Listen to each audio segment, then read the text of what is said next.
ఒక వ్యక్తి ఇంట్లో నిద్రపోతున్నాడు. ఆ ఇల్లు అకస్మాత్తుగా అగ్నికి ఆహుతవుతుంది.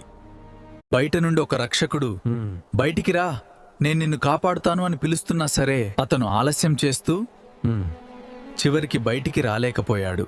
పాపం అగ్నిలాంటిది.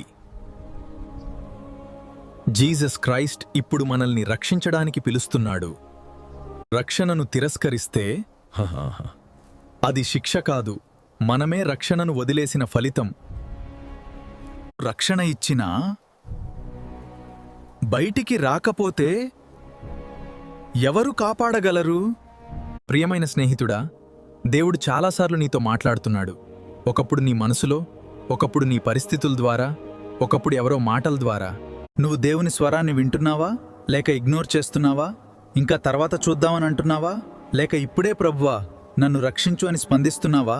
గుర్తుంచుకో, ఆ వ్యక్తిలాగా ఆలస్యం చేస్తే అవకాశం ఎప్పటికీ ఉండకపోవచ్చు. ఈరోజే నిర్ణయం తీసుకో.